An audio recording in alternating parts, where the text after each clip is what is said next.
Isha, for speaking to us today. I can personally attest to some of the technical innovations that she's described in her work. I've been familiar with her work for quite a while now, and it's really fascinating, especially with the Trulicity example. What's going on with healthcare and technology. So now, for our next speaker, I'd like to introduce Rahil Thanawala. He is the founder of the SnapLink and one of the main architects behind the ideas in the mobile app. He is a he's a sophomore at Hamilton Southeastern High School, and he is my younger brother, and I'll be introducing him today. Please give a round of applause for Rahil Thanawala.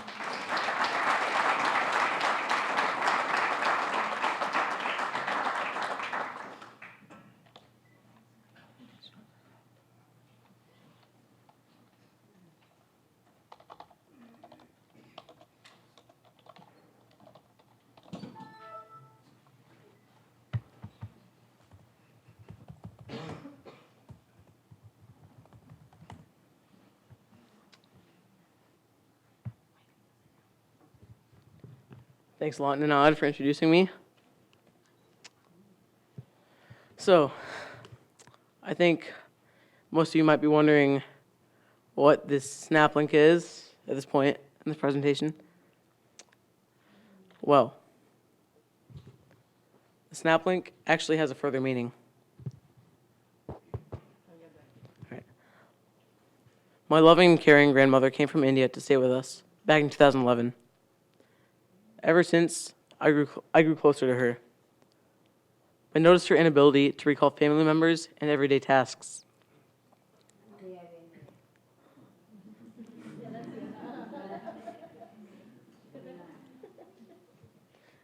It was time to do something.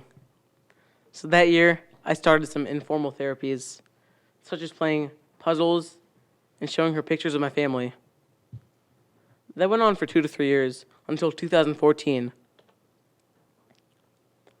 Some of you might remember from my event 2 years ago, but I actually developed magnetic picture puzzle games and flashcards with pictures of my family on them. After playing them with my grandmother and witnessing a memory improvement, I decided to get an expert opinion.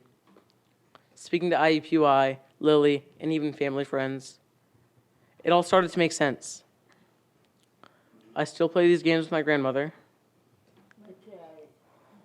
and try to be innovative. The Alzheimer's Association has a really good pictorial over here. And here's the thing. I might be telling you our story, but this is also other patients' story. 5.4 million Americans have to deal with this horrible disease. And you can take my word on this one. It doesn't just affect the patient. I can take care of my grandmother, but for some people, caretaking may mean quitting their jobs. The big deal is that by 2030, Alzheimer's is projected to be the leading cause of death in the U.S. Among major diseases such as diabetes, heart disease, and cancer, Alzheimer's has no treatment. It catches up to patients.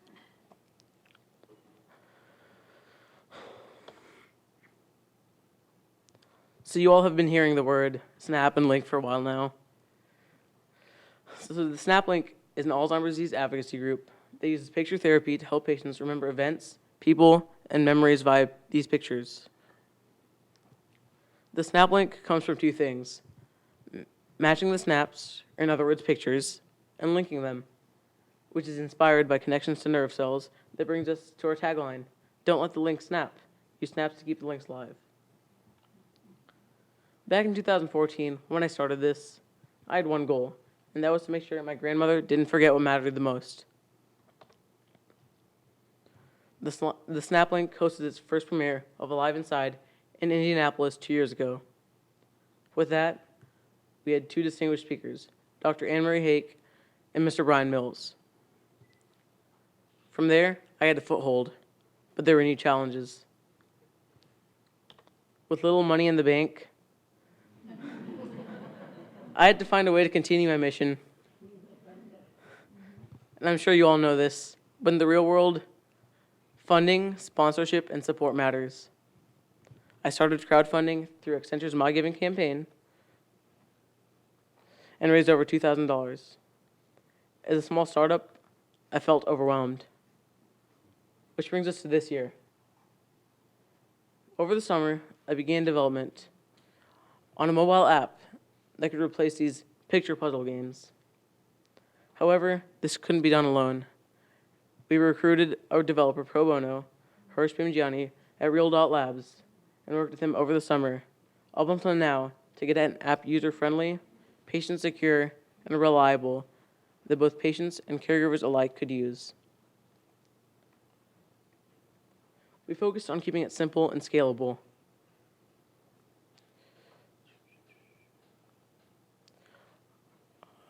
It's important to have the app easy to use. Personal, much like the games I made for my grandmother, the app had to be personalized for everyone. As Dr. Shaw said, treatment needs to be personalized for all patients, and you can't just generalize it. So I'll get to these other points later. So the app, it contains 5 features. The first one being picture games. When I first started the SnapLink, as I said before, the only thing I really had were these puzzles I made for my grandmother. I wanted to keep the same concept of picture therapy. So these are customizable games, and based on how well the patients are able to complete the puzzles, they can advance to new levels. Though I'm not claiming that these puzzles can improve memory, the thing is, I want patients, by playing these games, are able to remember what matters the most: their family, important events in their life, memories. And I think especially these games help. So the first level is picture to picture. Second level is picture to text. And the third level is fill in the blank.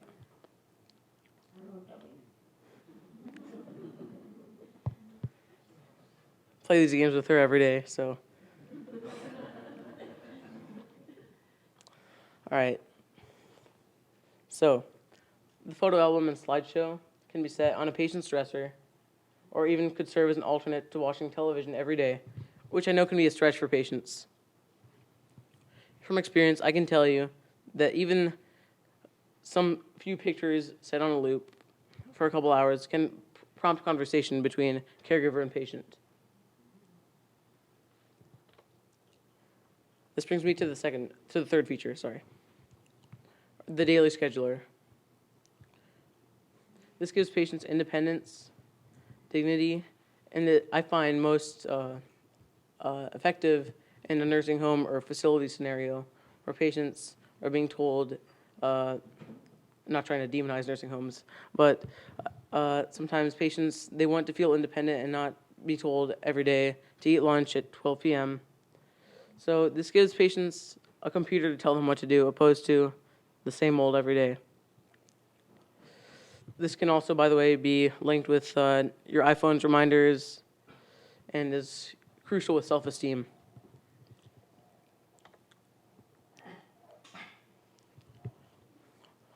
Our last feature is a personal profile, which I found one of the most important because, as most of you know, in Alzheimer's patients, remembering even what you like can be difficult. So maybe in a nursing home, when the caregiver has a 6-hour shift and the next one comes in, this can be a great conversation prompter. Maybe they've been playing basketball on TV for the past week. They can change that to maybe football, because that's the sport they like. So this can allow both caregivers and patients to bond.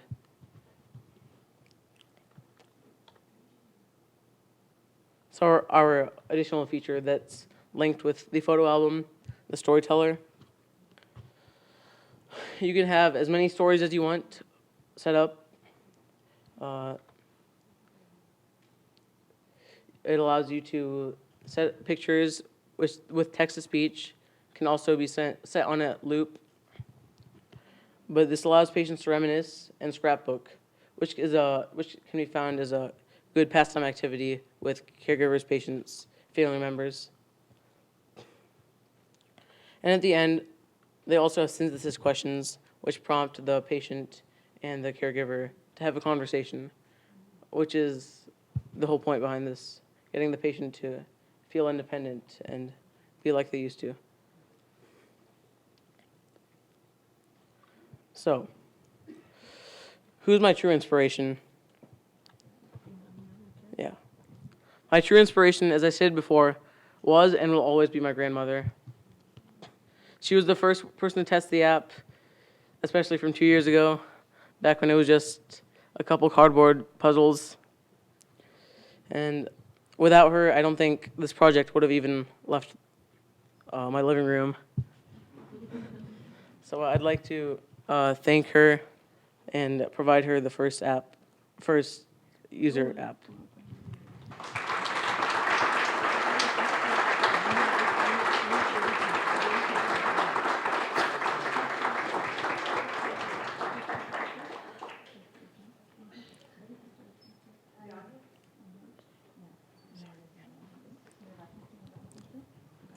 Okay, yeah. I can't be picking up.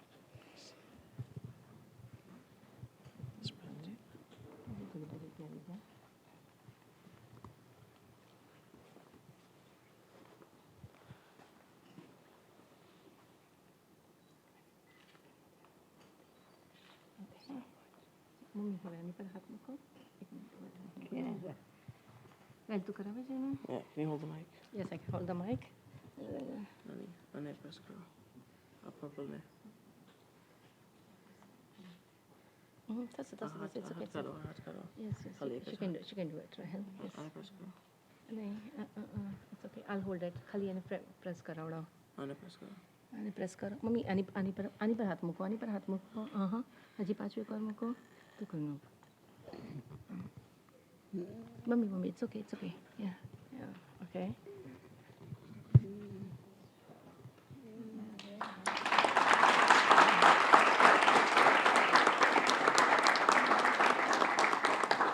મને કંઈ આવડે નહીં ને આપે તો ઘરે જઈને કરશું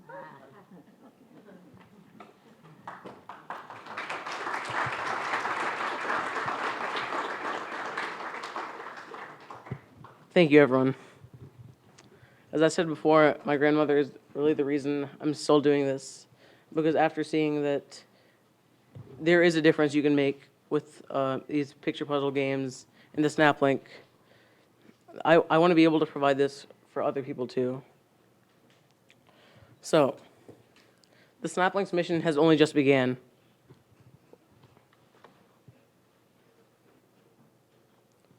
With our new app, we plan to conduct clinical trials in order to validate picture therapy and our app. As we move forward, the SnapLink would like to host webinars and other events where people all over the world can learn more and interact with the app.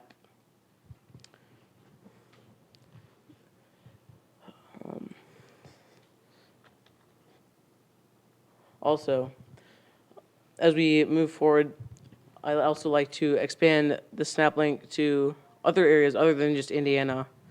We have a few guests from out of state that are planning on starting their own chapters in Illinois and Ohio. I have a cousin in India who would like to start a chapter.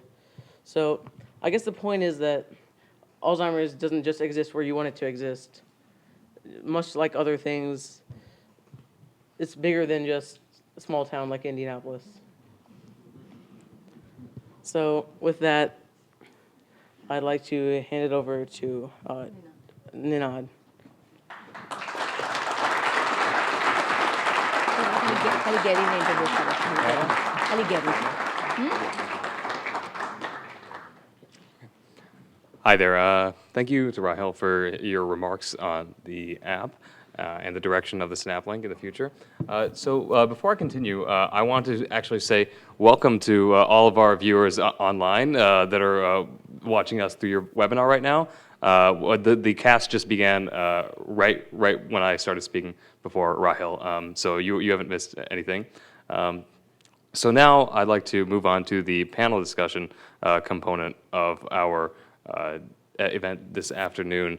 I'll go ahead and welcome the speakers up to the four chairs up front. And just actually on a personal note, one of the panel members is Gary Krishnan, who's been a wonderful personal mentor of mine, and he is among bright company, including professionals in the healthcare field in Indianapolis. So with that, please welcome our panel speakers.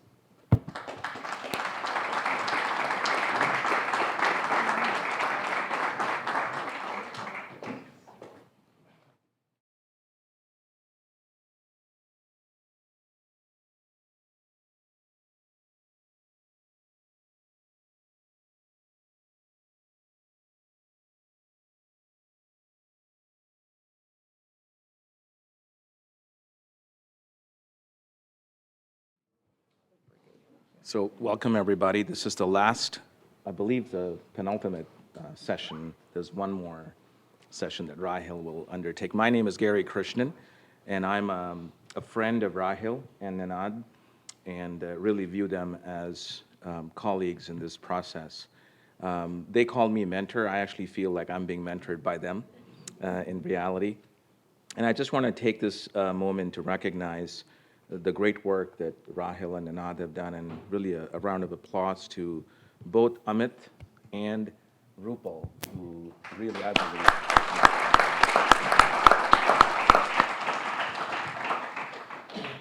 I'd like to introduce today's panel. They're very carefully assembled by Rupal and others who felt like these individuals are representative of the community leadership that's required.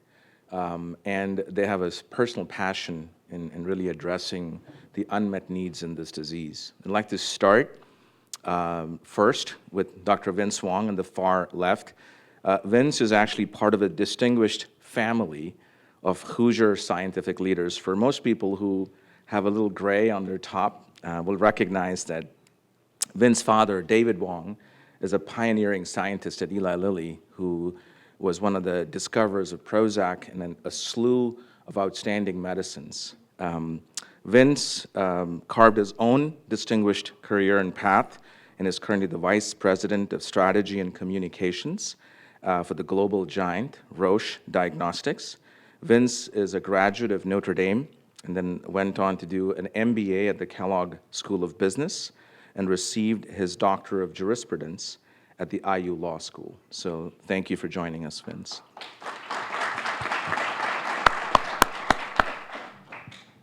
The next individual and scientific leader who sits to the right of Vince is Dr. Eric Siemers, who is a distinguished medical fellow of the Alzheimer's Disease Global Development at Eli Lilly and Company, a distinguished clinical scientist from IU Medical, where he began his career in medicine. He's also the founding member and the past head of the Indiana University Movement Disorder Clinic. Dr. Siemers is a founding member of the Alzheimer's Association Research Roundtable and is currently serving as its chair. So a big round of applause to Dr. Siemers.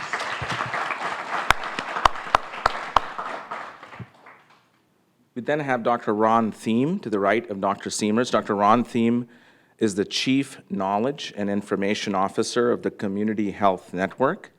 Prior to that, he was the CEO and President of AIT Laboratories, a national provider of clinical tests. Dr. Thiem has been a lifelong Boilermaker and is a technical business leader who has served as the president of Indy's chapter for the Society of Information Management. So welcome to the panel, Dr. Thiem. And perhaps the most exciting person I can introduce today is Rupal Tanawala, who's a graduate of the Kellogg School of Business, is an account executive at Accenture. More than that, she's a community leader and is also on the board of several groups, including the Asian American Alliance. But today, Rupal is less a professional and more a daughter. She represents what I would call as the panel member that speaks as a care provider. She wears the hat of a loving daughter who has found meaning and purpose in being the crucial care provider for her mother and Rahel's grandmom, who suffers from this terrible disease. And we're so fortunate to have Rupal agree to be part of this panel.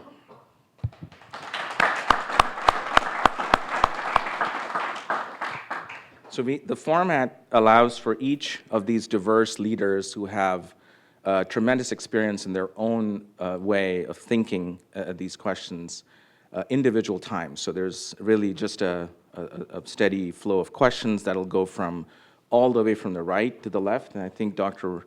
Wong has a microphone that is connected to the live broadcast.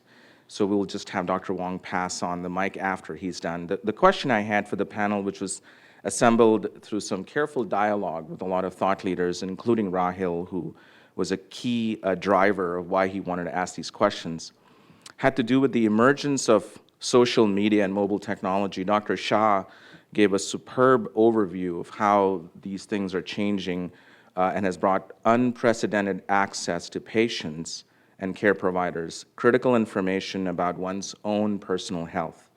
How can we, as a community of physician scientists and business leaders, shape such access to patients while balancing the importance of clinical expertise? I think a lot of times patients and care providers have so much information that they almost feel like half knowledge is very dangerous. But as a community, we have to balance their interest in their own disease, but at the same time, allow for clinical expertise to drive patient care for our patients. So Dr. Wong, maybe you can speak to that point.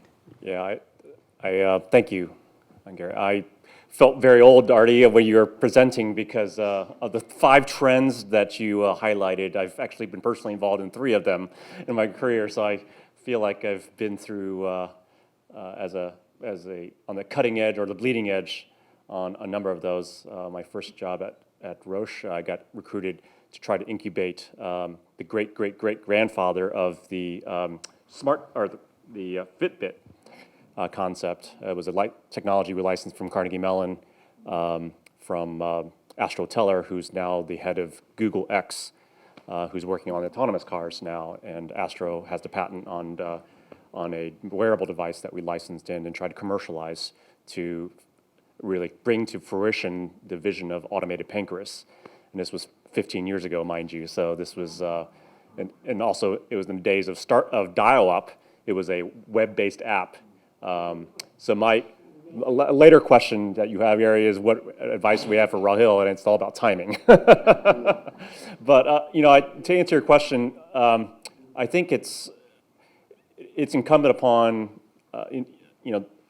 organizations and companies like Lilly and for Roche that have respected brands to really deliver impartial, scientific-based, clinical-based, data-based information to consumers. We're living in a world of empowered patients and consumers, and frankly, the knowledge balance, the power, if you will, between patients and providers is really tipped, where it's become much more level between patients and providers, if the patients get information from the right sources, because information now is so ubiquitous, and medicine is changing so fast that, especially at the community level, the average internal medicine doc, the primary care physician can't keep up, frankly, with the advances of disease biology that are being brought upon by the advances in genomics that Artie mentioned. And so I think it's incumbent upon organizations like Lilly and Roche that have brand equity and trust with patients to deliver authoritative, reliable, objective information to patients, because they're hungry for that information. And there's certainly a lot of sources out there of bad information. And so, I think that is a role that companies such as Roche and Lilly can fill that void and vacuum. It's just one quick question. You're the only lawyer on the panel, so. Yeah, a recovered one though, so. It still counts. So what does it mean in terms of liability? Because as more and more information becomes available, and patients now drive certain avenues of therapy. Do you see a shared liability in this case in many times? Yeah, so it's all about difference between giving information versus providing clinical decision-making tools, right? So we certainly have been providing information to patients for quite a while, but we're beginning to wade into the territory of clinical decision-making, which you're implying is more fraught with liability concerns, and something that I was trying to drive 14, 15 years ago as well, around trying to develop a clinical decision-making tool and platform for diabetes to try to improve HEDIS compliance by providers. But the company was shy at that point to really expose themselves to that liability. So you're spot on. There is a sensitivity and awareness and can be sometimes a reticence by large organizations such as Roche and Lilly, who have so much to lose because our pharmaceutical businesses are so large that you're reluctant to potentially get tripped up at the FDA and suffer the consequences of a misstep by trying to deliver a clinical decision tool that, at the end of the day, is small peanuts compared to the larger portfolio of business that is had through the portfolio in the pharmaceutical side. So. Thanks, I Frank. don't know if that answers your question, Gary. I think you did, Yeah. in a sense, because I think there's a change that we're seeing more, and this tipping, along with the good, comes, all the challenges that society faces. So I'd like to now ask Dr. Siemers, who's a neurologist, a trained physician, and Dr. Siemers, I think you have to speak into that microphone so the people on the web can listen in. And I think you have been at the forefront of attacking and solving problems with this disease for the last 2 decades, and I'd love to hear your opinion. Again, the question is, how do we balance the detailed health data that patients now have access to and the clinical decisions that are required for therapeutic intervention? Yeah, so thanks for that. I've actually spent my entire career working on neurodegenerative diseases, Alzheimer's being the most common one, and so I've seen a lot of changes. Just one quick anecdote, which I'm going to date myself with this, but already mentioned Parkinson's disease, which is kind of what I started with. I used to have patients take a piece of paper and every hour of every day for 3 weeks write down whether they were what we call on, they could move, or off, where they couldn't move. And then they'd bring back that piece of paper to me, and I'd average every column and try to figure out, how to adjust their doses by that. I mean, clearly you could have an app that just would do that immediately. And so this is a really terrifically good thing. I think in terms of sort of delivering health care, when you think about ultimately something like Watson, artificial intelligence will play a role in all this. There's absolutely no doubt of that. I think we're really in the infancy of where that is right now. And so it's important for patients to be able to access this information, but at this point, I think they still need to have access to a human being with the big computer between the ears to try to put it all together. Now, my understanding is that medical students now, as they go through their training, a lot of what they're training themselves to do is how to access information themselves more quickly, because nobody can understand or can remember all the omics that are out there right now. And so I don't think it's published anymore. There's a book called the PDR, the Physician's Desk Reference, with every drug made. And it was a big book, and you'd look things up in it. So med students now, this is their PDR. They don't have to mess with that sort of book. So I think in terms of healthcare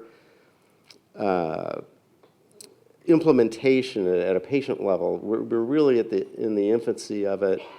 Things like WebMD and all that are good, but I think, to be honest, you have to be a little bit careful with some of those things, and there has to be some interpretation.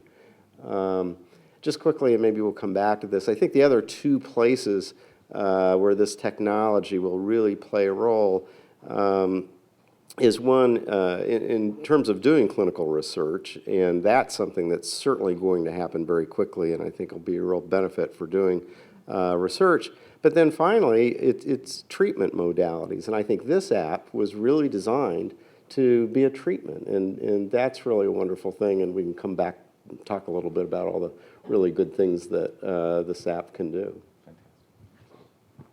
Dr. Thiem, same question, maybe. Well, thank you, Gary. And thank you, Rahil, for convening this and all the work you're doing to help with this disease. Rahil and I actually have a couple things in common. One is that my grandmother suffered from Alzheimer's, and we cared for her in our home for quite some period of time. My mother also suffered from Alzheimer's, so this is a disease that's very real and present to me. The second thing we have in common is we share the same alma mater. I went to Hamilton Southeastern High School. Maybe a few here. Wow, look at that. I can say this unequivocally, and this is no disrespect to the class of 1979, but we did not have students like Rahil at Hamilton Southeastern way back then, so it's wonderful to see what's happening here. I would concur with everything Dr. Shaw and our two distinguished panelists have said about the flood of information in healthcare provision. And I know there are some doctors out in the audience who are probably thinking, yes, I suffer from that flood of information, and I suffer with things like electronic health records. What we have done in the recent past is mess with a sacred tool that doctors use, and they've used it for millennia, and that is the doctor's note. The doctor's note has, since the time of Hippocrates, has been the locus of information about a patient. Now we're seeing that turn on its head. That note that used to be privy, really, only to the physician, is now something that can be added to by devices. So we think about Fitbits and such, and those things going right into your electronic record. We're now looking at, and this will really change things, but we're looking at physicians working on that doctor's note right alongside with the patient. So they're collaborating on that note. And what we've seen when that kind of collaboration happens is the note becomes much more valuable because now the patient is participating fully in the care. We talked a little bit about how the dynamics have been leveled out because of all the information that patients now have. This is the way, I think, to bring the human element back into the provision of care amidst this flood of new information and new data. Use the technology to drive that relationship with people. And in fact, that's what we see with the SnapLink. The whole point of that is to drive the relationship between Rahil and his grandma.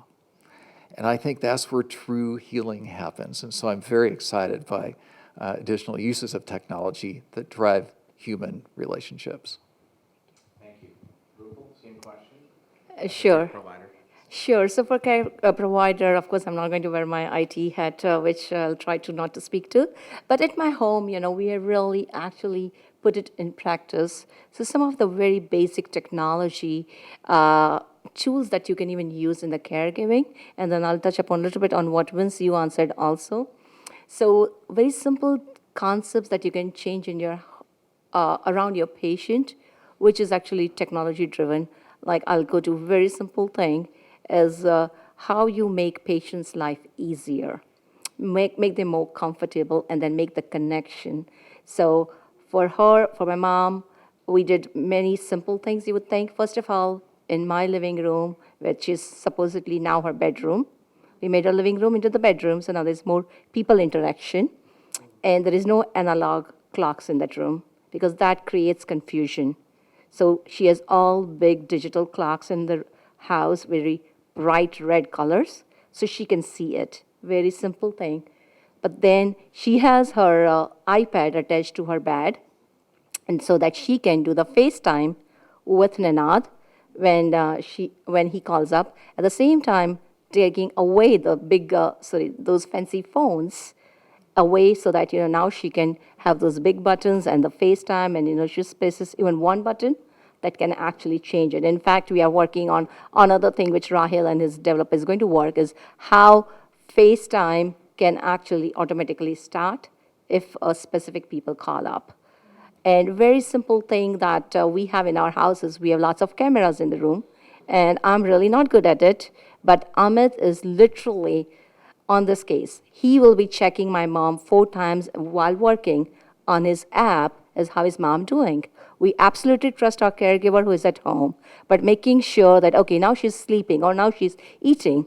And then, again, the Riles app was talking about having the reminders, but then there is a very informal ways of keeping track of it. So now we don't have to remind you to eat or not, because I know Amit is watching mom around certain times, and I'm really not good at it. So I want to give a lot of credit to Amit also being an excellent caregiver of my mom. So what he tracks that, okay, so mom has already eaten. So there are a lot of different ways to even monitor your patient, because again, this is a very shared responsibilities. I know you all are talking from the point of view how patient and a provider and all can connect, whereas we have to add a third component here of the caregiver because we share that responsibility. So we have made very small changes in her life such that we are able to monitor, so she doesn't even know. So now when I call up, I don't have to ask her, Mom, did you eat or not? Because that may, again, make her feel that, did I forget to eat? So now I already know. So not asking those open-ended questions, but telling her, oh, Mom, I think you have eaten, right? What did you eat? So then it's a different conversation. She's not struggling, did I eat or not eat? So I think I'm having a little different angle to what question answers how you gave. But the third one, I want to just touch upon the legal aspects of it. And that is, I really encourage, if you ever know any patient who is in Alzheimer's stage 1 or 2, have all the legal documents and all the power of attorney by your caregivers, because I think that is very important. Again, now we have everything electronic and the social media and all the connected devices, everything we have. So now all of her providers know that I, myself, and Amit, we both have equal rights to make decisions on her behalf. And I'll go one more step. I know Riles app is absolutely simple, very basic, but even the preferences, what we were talking about, we have really documented all of our preferences to make sure that, at a certain stage, we know what actually makes her happy. Like just dressing her up today in her Indian outfit, actually she had the glow on her face, because I know this is her favorite color, this is how she likes to dress up. So understanding all of those things, not from just a legal perspective, of course, but from other preferences, also very important. So then when you are on a social media or anything, then you know how she likes to interact with people also. Well, thank you for that. That's a lot of information and very, very valuable. So I'm going to request that you keep the mic because we're going to switch now going from the left to right. The next question, and we're changing orders here slightly, has to do with where we are. We are at a unique point in our history with boomers beginning to retire and worldwide aging-related diseases, including Alzheimer's, is gaining prominence as a key driver of our healthcare costs. How does this dynamic or the changing dynamic worldwide impact care providers within the family, such as spouses and children who now move in with their parents, or parents move in with their children, or spouses who retire along with their spouses if someone's spouse is suffering from such a disease?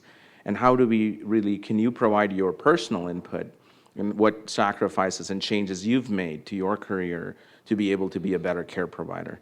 And then I think as we become a more aged society, this is going to be an important dynamic to consider. Absolutely, Gary. So I think this is not just, of course, Rupal's problem, but I think this is going to be more and more prevalent problem. Often, we do not try to solve the problem until we hit the wall, So this is something I think most of us in this room have to start thinking about. As Raya's presentation said, that, as we start combating, diseases like cancer, diabetes, and many other fatal diseases, obviously, Alzheimer's disease is going to go on a rise, And on a personal level, obviously, for me and my family, one thing we said that I just want to think about myself, how obnoxious or how annoying I must be when I was just 6 months old. I'm the 5th child, and I know that my mom did not have all the services and facilities that I have it. So I just put, me and Amit just think about it, how she must have taken care of us. And maybe it's just the mindset that at least me and Amit had, and my children supported it. Like as I just mentioned 2 minutes back, that we said she's going to live in living room because we want to give her maximum social interaction. It was all about having social interaction. But I understand absolutely, but that cannot be the way to handle the situation for everyone, you know. I'm not trying to say that that's the way it should be for everyone. So one thing I really want to encourage every one of you to just understand that, you know, what are the services you would need? What are the type of adjustments you will have to make? Have this upfront conversation and be prepared for it. I think there's nothing more than being prepared for this thing. And the situations can change, you know. But at the same time, getting ready for this, and, you know, I think this is too far for me to talk about because I know there is a lot of experts in this room, but, you know, even trying to understand, do you have those genes running in your family? Like, I'm always concerned that do I have that or not, you know? Or by the time I will reach that age, well, the cure will be out there or not. So it's almost like, you know, thinking about it, planning, maybe some of the financial planning one may need, or have understanding and communicating with the children that this is how I would like to be taken care of. I think that's important. Thank you. So, Dr. Thiem, the question shifts to your role as the head of the Chief Knowledge Officer for Community Hospitals, so it's a real hospital system. And how does that impact the importance of, you know, caregiver, where many elderly individuals may want to live in close proximity to a community hospital where there is a balance between a personal care provider and the family, the hospital, and the patient, working more like a tag team to really provide this care. Maybe your thoughts would be really welcome in that area. Yeah, absolutely. Thank you, Gary. That's a super question. And you know, I'm sitting here thinking about when my mom was with us, and she died in 2002. And my dad cared for her. You know, I have a brother who lived across the street, and I lived 5 miles away, so we were both fortunately close. But I just think about the tools that you have available now, just 10 or so years on, that we couldn't even think about, like, you know, having the cameras in the room or being able to Skype. You know, we are still just on the front end of technologies that are going to allow us to keep in contact. And you're absolutely right. It's not just Alzheimer's. It's the whole boatload of chronic diseases that are the bane of our industrial civilizations, that are crashing down upon us as our lifespans extend and are longer. We need to find ways as a society to deal with these. And I fully understand that the country isn't going to tolerate 20% of GDP going into healthcare, right? So we have to be more efficient. I think there's going to be, I hope, there's going to be a happy meeting here. We're now looking at things like hospital at home. You know, you think about kind of your average typical hospital stay. Most of that stuff can be done remotely now if we have the right technology in the home. The kind of oversight that you would get at a hospital can happen when the patient is at home.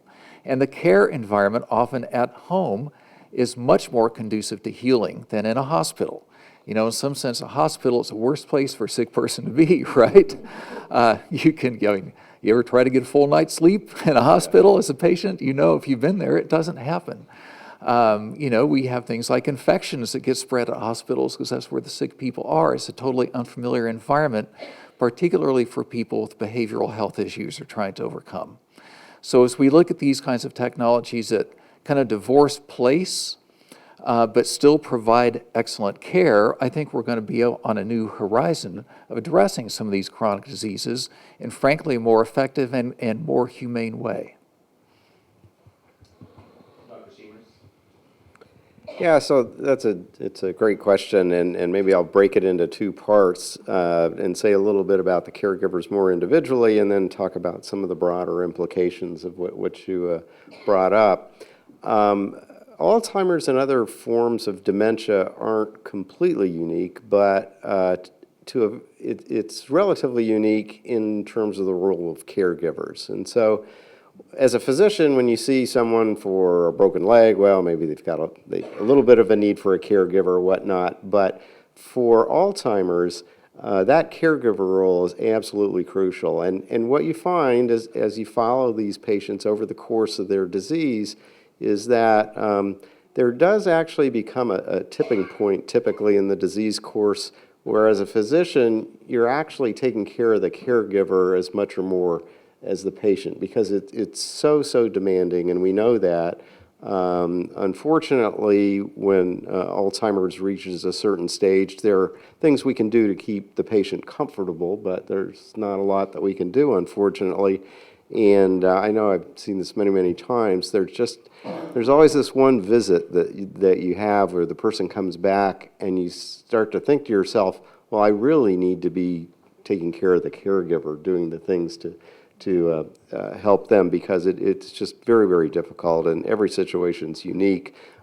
People figure out ways to get these things done, but it's very unique. And as we've talked about, all the technological advances will certainly help, but caregivers, I think, play a really unique role, and it's an important thing to think about. So more broadly, in terms of societal issues, it is, as you've heard, I think one of the slides we saw just in the U.S. alone, the direct and indirect costs for Alzheimer's are $236 billion a year. With an aging demographic, the number of Alzheimer's patients should about triple roughly by 2050, and at that point the costs would go up to $1 trillion a year. So that basically breaks the bank for Medicare. If you look globally, there are roughly 40 million people with Alzheimer's, 5.4 million people in the U.S., 40 million globally, so you can do the math and multiply all those numbers out. So it's a huge societal problem. With an aging demographic, other diseases relating to aging certainly are important too.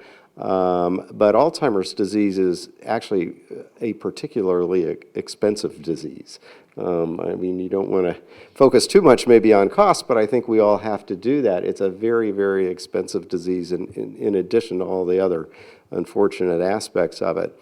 So one of the things that from a research standpoint that we're doing, and we do this at Lilly, but the field's doing it broadly, is we've actually been shifting to earlier and earlier stages of the disease to try to slow down the progression or maybe even prevent the disease. I'll come back to that. But if you can slow the progression, it's the later stages of the disease that involve nursing home care in a lot of cases and just a lot of increase in costs.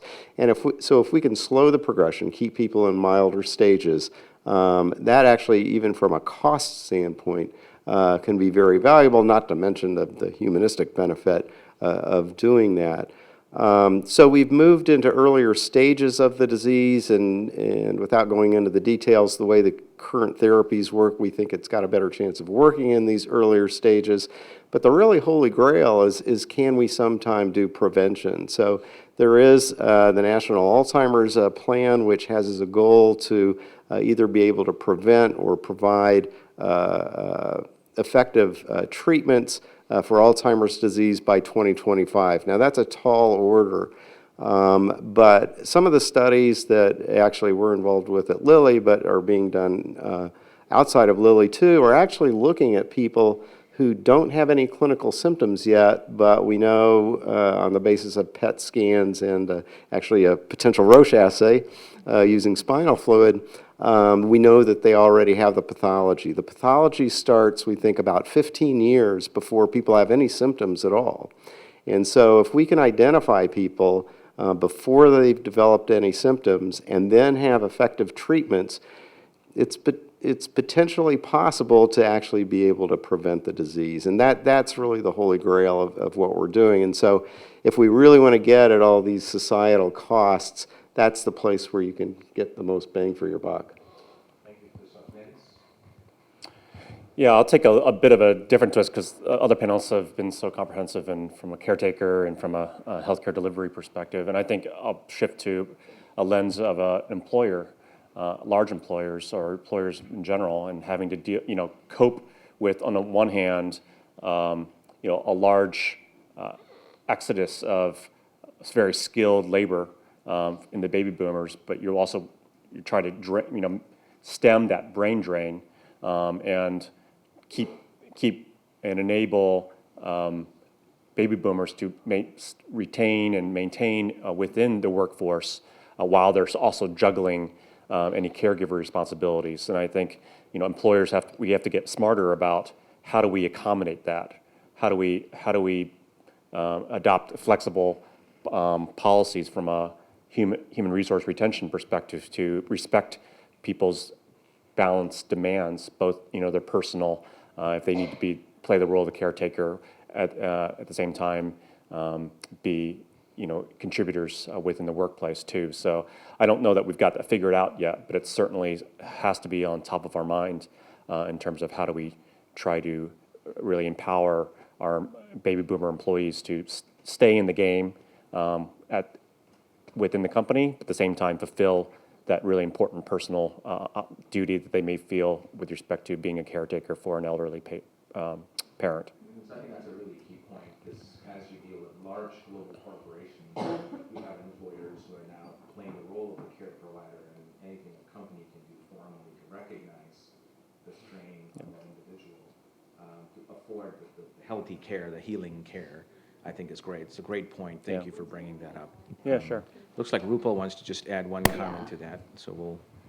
So I think one of the things I would really want to recognize at my workplace, I got the flexibility, and somebody in this room can actually validate what I'm going to say now. So I did reach a juncture, and so again, what Vince you're trying to say is more from as an employer for your employee, but at times employees can be caregivers, and I actually reached that juncture this year, or it started of course, I've been doing it for 6 years, but I was having a very heavy travel schedule, which I was doing, worked out very well. But then at one point, I reached a point, and I was almost going to say, okay, fine, what do we do next, And between me and Amit, we had to really sit down and think about it, that, okay, should I quit the job, or what should I do? Because, if you do not have your support system, everything just comes down crashing. And that was my situation. And I went and spoke to my supervisor, and my supervisor said, Rupal, fine, I understand your situation, and I'm going to create actually a job was created for me, I would say that, to just keep me local and not to make me travel and work from home most of the time. And other times, of course, I do make client visits, but then for most of the time, I was having that flexibility since January, just to make it allow me to take care of what I need to take care of. Rupal, I really believe that. For most people who know Rupal, 20% of her energy can power most of Indianapolis. So I think her employer is very happy to have her. So we're gonna go to the last question we have for the panel, and this has to do with compliance. So everybody knows what's good for you. Compliance to lifestyle changes like exercise, compliance to partaking in a specific diet, compliance to even taking medications is all a huge problem, and it's a constant challenge for the healthcare community, from the patient to the care provider to the physician to pharmaceutical companies to hospitals. Everybody worries about compliance. Do you believe that the advent of wearable or mobile technology will actually help improve on this issue of compliance, or are we going to go back to us being humans and the technology faces the ultimate limit? So I'd like to ask the question going back to Vince, because since Vince is part of the Roche family, the global giant Roche, and I know this is a key feature of your company, and maybe we'll work ourselves back to Rupal. Yeah, certainly, that's part of the Holy Grail, right, is try to ensure compliance. I think, Dr. Seymour's perspective is, how do you drive compliance around lifestyle to even stave off the onset of the disease, whether it be stress management or healthy eating and having an active lifestyle can help stave off, my understanding. I'm not certainly an Alzheimer's expert, so I'll look for validation, doctor, around that. But then even once they get into a course of therapy, how do you keep them engaged and compliant to continue to either manage symptoms or delay symptoms? I think that certainly technologies, I think things like SnapLink have great promise, right, of really delivering personalized coaching and reminders around that compliance piece, so that you can have a very personalized interventions that are cost effective too, right? Because in the old days of disease management, there was someone that would pick up the phone and try to badger you over the phone. And that's not a very sustainable and scalable business model, and actually not very effective. And so can technology be a much more efficient motivator? And it's not, I don't think there's a silver bullet, right? It's not a one size fits all. For some people, technology will, I think, be an effective coach and compliance driver. And for others, it may not resonate. So I think, but for I think a segment of the population, it could be quite an effective tool. And so I think that would be interesting.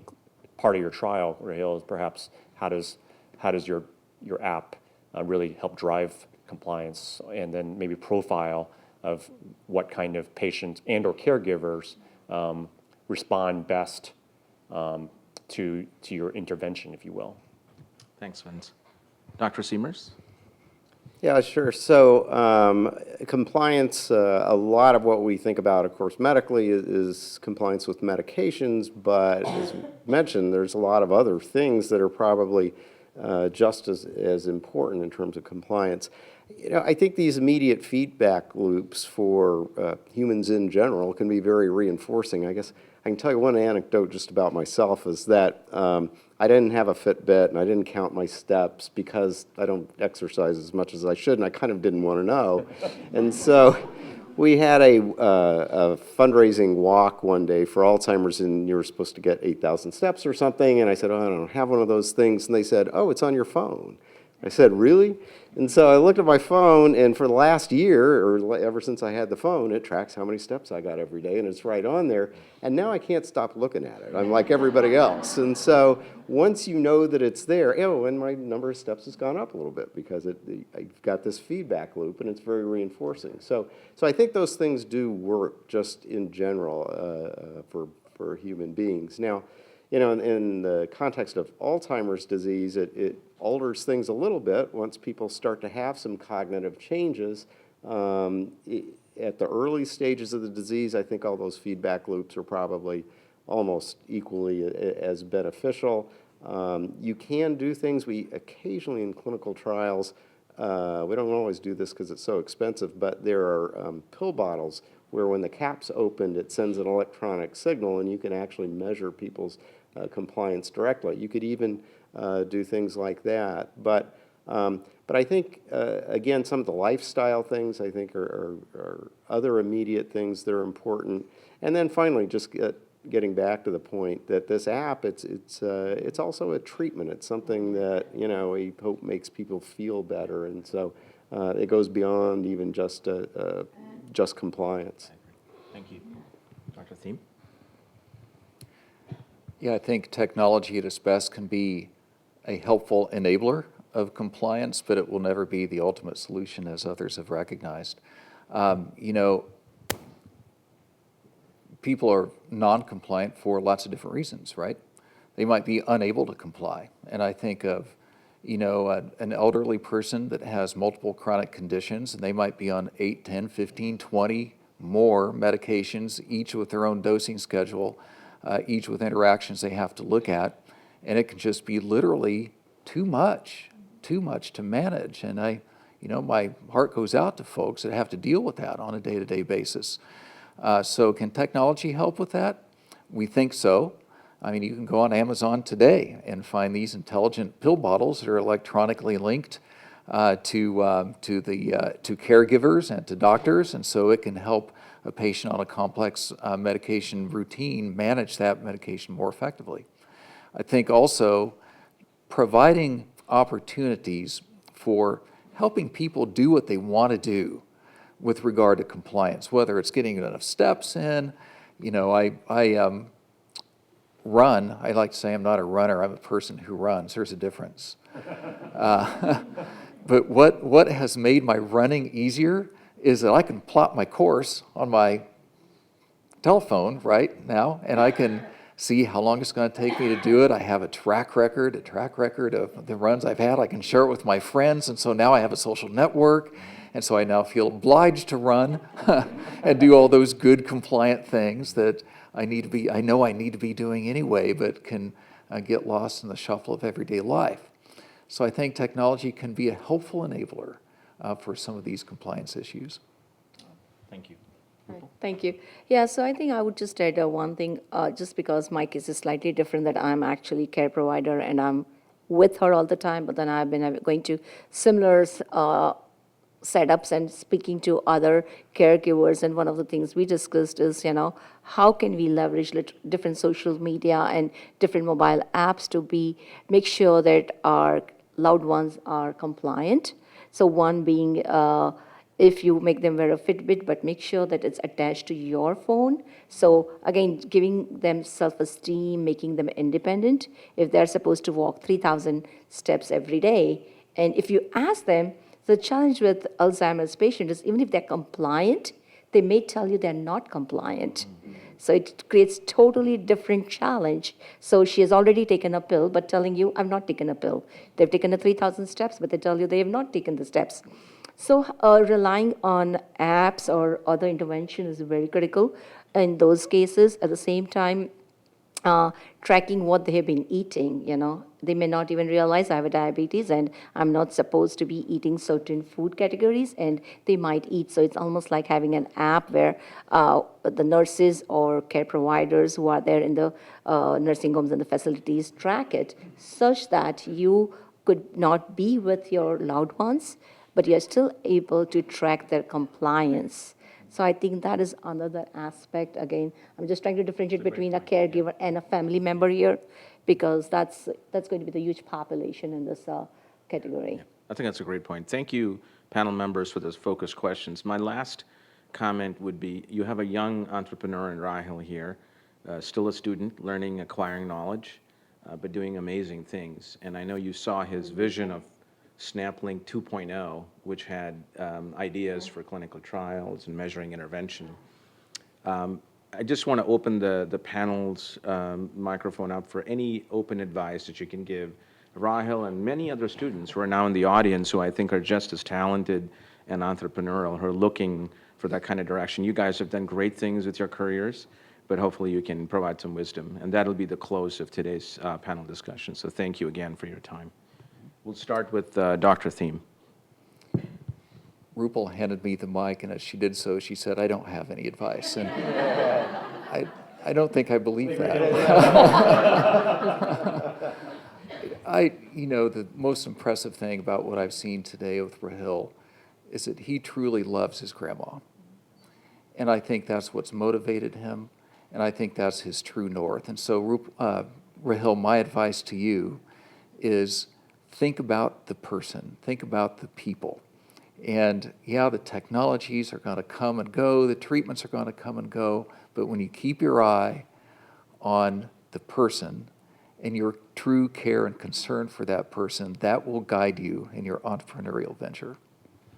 That's great feedback. Thank you. Well, thanks. Yeah, I actually did have the same thought about moms and advice for their kids, but that's okay. But no, I say, Rahil, the thing I would say is just keep it up. I mean, you've really started something that's really taken off, obviously.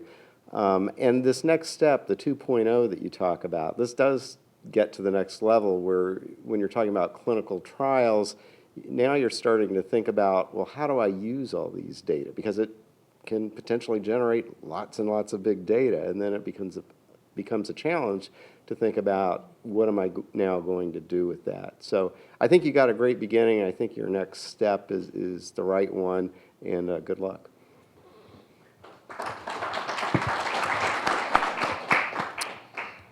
I guess I would have two bits of advice. One is, you're already venturing into life sciences, right? And so I think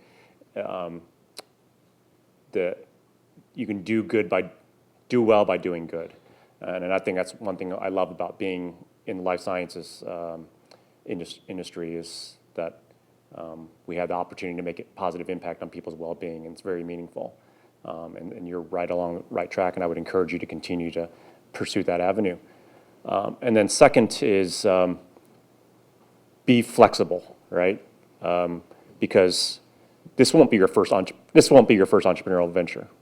You'll have, if I had to look down the road, you'll have many ventures, and every one will require nimbleness and agility to adapt and see what's working and quickly adapt. That's something that I learned early in my career in the startup world myself, is when something's not working, be able to shift the business model or shift the service offerings, shift the value proposition, and be just very attuned to the opportunity to modify and evolve whatever you might be doing, to listen to, one, your gut, and also listen to what the customers in your market's telling you.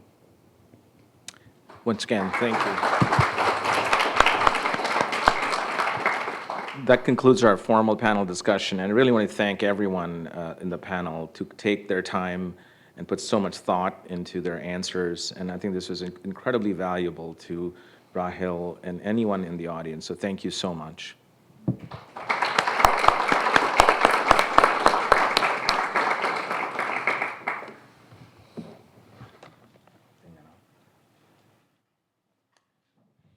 Hi, thank you very much to our panel for your insightful remarks. I thought they were very provocative comments from all panel members, so a big thanks to them. So for the next item on our agenda, or rather the final item, are some closing remarks by Rahil Thanawala, and he will also mention this, but before you head out, we do have an app demonstration after his closing remarks, so please stick around to actually play around with the app. Thank you very much.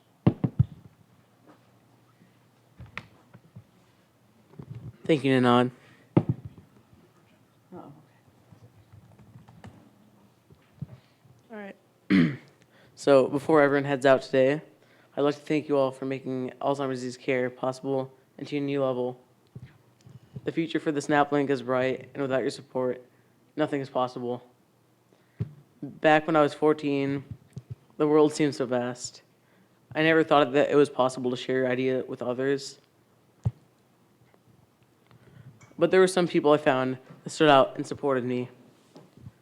I want to especially thank my community partners, Roche Diagnostics, Eli Lilly and Company, Accenture, and Real Dot Labs, Community Health Network, and Silo. Thank you to all the volunteers at this event. Furthermore, I'm grateful towards my coaches and my mentors. Dr. Gary Krishnan, who, by the way, will be joining the SnapLink's board. Before I get into the other board members, the SnapLink's path to success is credited to my friends, family, and volunteers. This brings us to induct our board. Dr. Gary Krishnan, Dr. A.J. Chawla, geriatric specialist and director of several nursing homes in Ohio. Dr. Chawla has informally been my medical advisor for the past 3 years. Dr. Anne Marie Hake, senior advisor, Alzheimer's research at Eli Lilly and Company. She supported me 3 years ago and spoke at my first seminar, one of the first people to believe in me.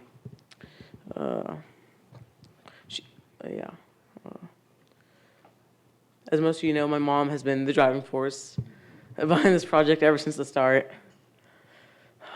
Sometimes I was discouraged and didn't really, I wanted to give up sometimes, but her attitude is what really got me through. My elder brother, Ninad Thanawala, has been my role model and probably my best critic. Last but not least, my very good friend and partner in crime, Shivani Chawla. Shivani Chawla is no stranger to Indiana, as she drives down almost for all of my service projects. She's a junior in high school and a tennis player like myself. It is my honor to introduce the SnapLink's global chapter lead, Shivani Chawla.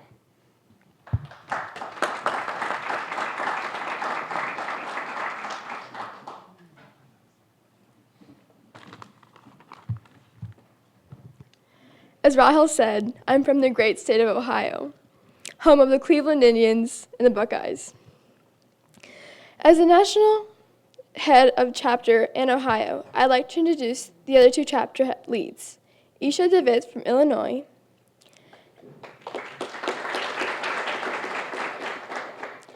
and Om Bhujani, who's located in Mumbai, India. Our goals for 2017 include starting 3 new chapters as well as host events in the existing ones. This will enable the chapter heads to lead successfully and positively assist patients, families, and caregivers. I'd like to thank Rahel, our incredible panel, and everyone here today. And with that, I'd like to direct all of you to the lobby for the snap? Okay. Rahel's speaking next. We're good. Sorry.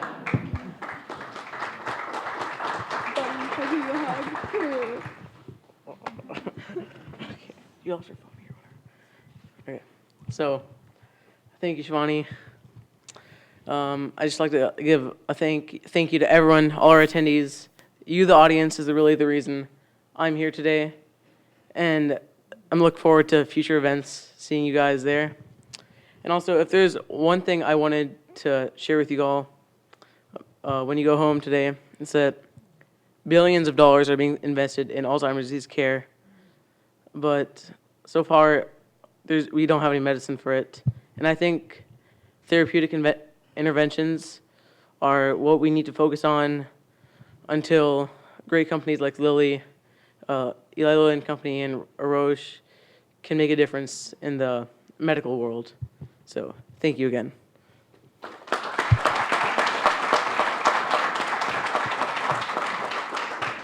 Oh, by the way.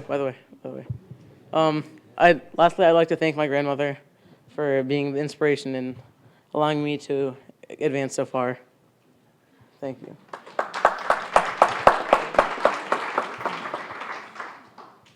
With that, yeah.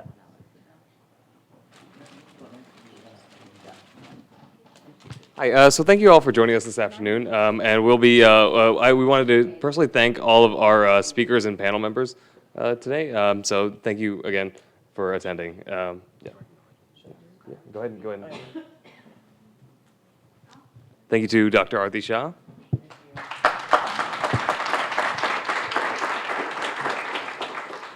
To Dr. Gary Christian.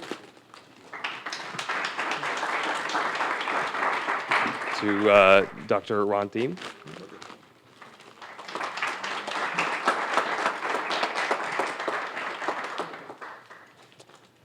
To Dr. Eric Seamers. I believe, there he is, yep, right. Thank you. Pardon me?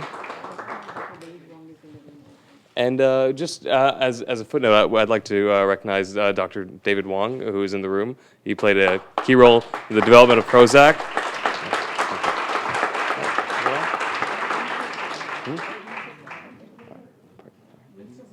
Oh, and one more to Vince Wong.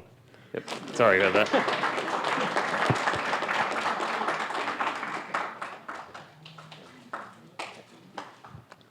Thank you. Yeah, and just outside in the lobby, we'll be having a app demonstration going on, so please join us for that.